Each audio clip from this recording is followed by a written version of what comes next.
Hello and welcome to This Is What Happens When You've Not Been to the Allotment for a While. I've not been very well, so it's been about 3 weeks since we've done anything constructive down here. The weeds have come up very well. We've just popped down. I'm still not feeling great. Fortunately we've had some rain, so everything's been getting watered. And we've just popped down to do a quick harvest, and we'll show you what we've got very quickly. These are our courgettes and pumpkins going a bit crazy. I've chopped the end off. This one, my butternut squash are coming. Look at that funny shape. And there's another one there. I have picked some courgettes. That's a yellow courgette. Sweet corn's doing great. We have a pumpkin here. That's ordinary pumpkin. And Nick found inside the sweet corn. We've let the pumpkins grow inside. Look, see that there's one there. And if you can see the orange, just about see the orange through there. This one, that plant, that's the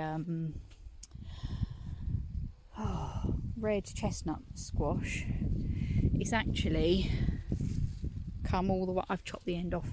It's come all the way out the other side of the sweet corn patch. I've chopped the end off so that it puts its energy into growing the fruit now. This was the end I chopped off, and look, there were 3 fruits coming on that. Oh no, 4, another little one there. So rather than having lots of little ones, we've got one big one.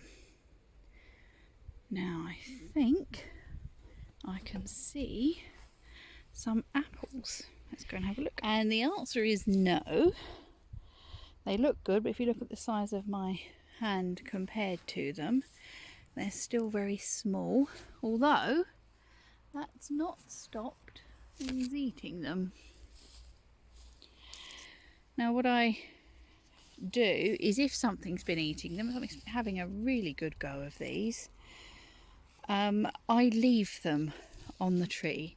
And the reason I leave them on the tree is because wasps or flies are going in there will go to the soft fruit. If the skin has been broken, they will go to that rather than breaking new skin. So we'll leave this one on there for them to eat. Obviously it hasn't stopped them having a go at a few, but it should save some by leaving these on here. Right, so Nick and Rose have been doing some harvesting. We've got some beetroot here that needs to come up, and some turnips there. Loads going on. I'm exhausted, or just after this little bit of walking around. Today is Tuesday, I think. So what I will do, this video I will make over the week, and hopefully put it up by the weekend. So we'll give you an update when we get down here again. Right, this is what we harvested of our tomatoes yesterday. Here is the rest of our harvest. So there was a good lot of beans there, and some courgettes that have grown quite big into marrows, as we said, not been down the allotment for a while. We did give a couple away to another allotment holder of the courgettes, and I think Rose gave him some French beans as well. But anyway, what I wanted to show you was the problem that many of us are having. If you're growing tomatoes to make a sauce or anything like that, when they start to ripen you only get 1 or 2. Now you could have those, you know, just eat them, but we want to make the very most of our crop, and I'm allergic to fresh tomatoes, and Rose and Nick don't like them. So one way to get around this is to freeze them, and you don't need to blanch them. You just core them, and that means taking this hard bit off the middle just because it doesn't cook down so well. So literally that. And then I'm going to just put across, just very lightly in the skin at the bottom, because the skin will split when it's frozen. Just take that little bit out, like that. You're not cutting into the tomato at all, you're literally just scoring the skin. And then I've got these reusable freezer bags. They're a silicone. I'm just going to pop them in. And I've got a bigger bag than needed because I can just add tomatoes to it as and when it's needed. You don't need to blanch them, just pop them in the freezer, and then when you're ready to make your sauce, you're making the most of your tomato crop. I'm just going to put that in the freezer. And now I'm going to cut open this one. I think, yeah, it started to go a little mouldy already. I think it was rotting on the end there while it was on the plant. Obviously it's not going to be edible, but I mean, it looks all right from there. But I just wanted to show you on the inside, you can see another stalk there where they've grown into each other, what they look like. So aside from the rot, you can see this is all stem. We've got another stem coming in here.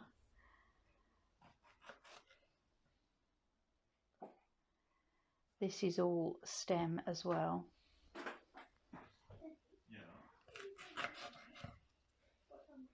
Again, it's solid. A little bit here, but not much. But you can see there's not much usable flesh at all. So while this was an interesting exercise to see and to show you, it's not an edible tomato. So if you do have those fasciated flowers where the flowers are growing in together, then take them off so that the plant doesn't put its energy into growing tomatoes like this that you can't use, because at the end of the day, the reason we grow the tomatoes is because we want to eat them. Okay, the other thing we did yesterday was Rose picked the first blackberries. So this is our food meal. What I've done here is I've put the blackberries, actually I put the blackberries in salt water overnight to remove any little worms. And then I've just cooked them down. She ate most of them. And I've just cooked them down with some apple. So put that in there, which is a great gadget. And you just turn this, and what it does, can you see inside there, is it pushes it down through the grater thing and purees it. So we're going to turn this into fruit leather. There's no sugar in it, we've just put the fruit in, and basically use anything. If you're stuck for ideas, then have a look at the fruit leathers you can buy for the different flavours you can get. There are lots of different flavours, and you can use veg too. It's a good way of using beetroot, carrot, squashes, you know, anything with apples going to make it sweet, and the kids think they've got a treat. So I'm just going to continue on with this. It doesn't take long, as you can see, and I'll show you afterwards.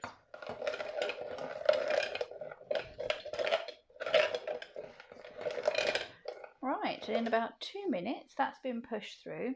Now the reason I use this and not something electric is this leaves behind all the skin and pips, which, because I'm making fruit leather, and Rose doesn't mind it if there's loads of pips in, but it is nicer without the pips in it. And then this is what we're left with. So I'm just going to mix that in and put it on the dehydrator trays. Alright, now if you've seen me dehydrate before, you know these are our trays. They are, they've got holes in to help air circulation, and I just, for the fruit leather, I use a non-stick sheet. Now I appreciate not everybody's got a dehydrator, but you can do this on a baking sheet in the oven. If your oven, and you want to spread this as thin as possible, if your oven goes down to, well, on the dehydrator the setting is 52 degrees for fruit. So you want to make sure there's no holes, but you do want it as thin as possible. I prefer these little, doing it in these little squares, because you can just pull them off and roll them up, and then, you know, Rose will help herself to one or two of these out of the pantry. I just pop them in a Kilner jar, rolled up. I don't put any baking paper or anything in between them. They don't tend to stick.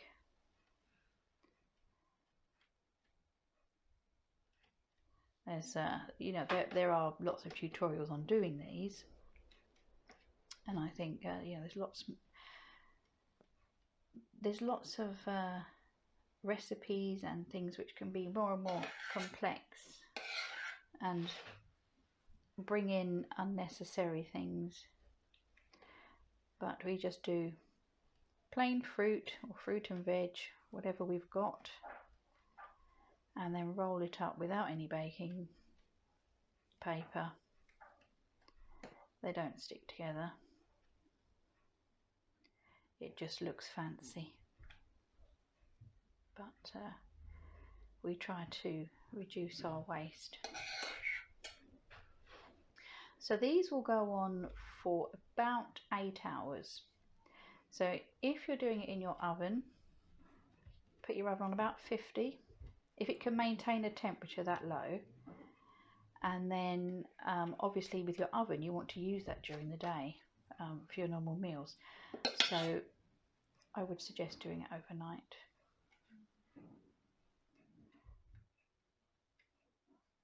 Okay, I'm just going to finish off doing these. Right, that's the first tray done. Now these dry from the outside in, so the reason I do, another reason I do them in the little squares is because it takes less time to dry. If I did one big square, or one big rectangle, and then cut it up, it would take longer to dry, especially in the middle. Now to see if these are done, I would just tap in the middle, and then if there's something, you know, if it comes off on my finger, then it's not done, and I put it on for another couple of hours. It's pretty hard to over dehydrate, to be honest.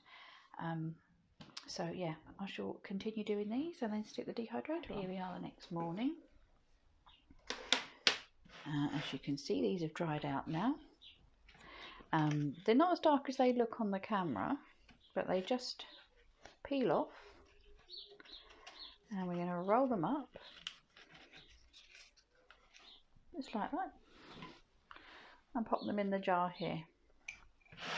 What I tend to do is just scooch them all over and make some space so I can shove them in.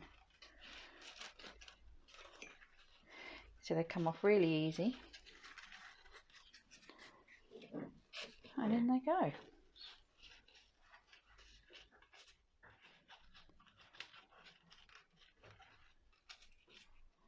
And then Rose comes and helps herself whenever she wants some.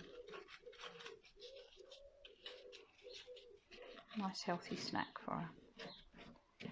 They don't look as perfect as the ones you get in the shops, and the bear yo-yos and that sort of thing, but they're much cheaper, zero packaging,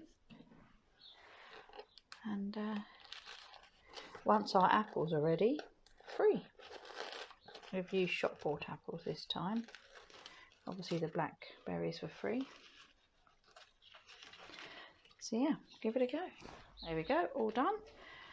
So they just put in there and, you know, just pull out the one you want to eat. So they don't stick, and they get stored in the pantry. Nice snack.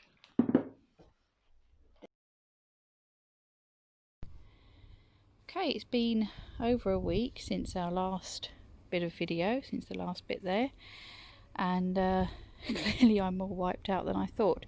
So what we're going to do, we've not been back down the allotment, we're just going to empty these home guard buckets that we were given by Little Farmer's Farm. Mischief likes them as well. Mischief's there. So Rose, you're going to take the first bucket? Let's have a look. This one. You see they're very dry. Yeah. We've deliberately not watered them for the past couple of days, but like you can tip it out onto the... oh no. That's paper leaf. Onto the plastic, darling. If you move it over a little bit, Mischief should stand back. No, I think I'm good for this. Put it onto the bag, darling, please.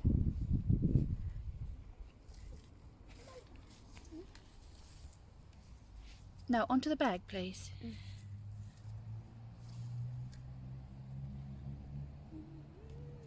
Cat's being very helpful. If I loosen it up, should... Oh, it's really hot down here. Is it? Like a lot of the country, it's come on, Mischief. Yes, off you come. Like a lot of the country, we're very, very hot here down in Kent. Oh, got a little one. Okay. And I found a cheesy bug. And the cheesy bug. What do you call them in your part of the country? There you go. Look, you can tip it out. Have a look through. See what we've got, darling. Oh, here's another. This one looks a bit bigger. Just missed these. This one might be the biggest of all. Nice, good size. We could have a roast potato with these. These are home guard. These ones. Perfect for roasting. And we just topped these up with grass. Look how good it's compost. broken down. It has gone down to compost. We want to get rid of all these little ones because they will grow. Careful with the cheesy bug. Oh, So we started off with some compost in the bottom. And I think we put bone meal in the bottom. Oh, that's big. And what we're going to do, the reason I've asked her to put it on here, is we're going to reuse this as we've got some bigger buckets here. So there's 2 big ones, and then we've got 5 of this size, and we're going to plant some more and hopefully have potatoes for Christmas. Right, we'll leave Rose emptying that and we'll come back after we've finished emptying. Right, here are potatoes that we're going to grow. Well chitted. We have got some Maris Piper, and these ones are Pentland Javelin. I'll have to open those carefully. It was really hard to get hold of seed potatoes at this time of year. I ended up getting them online somewhere. I don't think it was an Amazon job. But yeah, ended up online. Mischief likes the potato box. I've had to get some scissors to cut these out.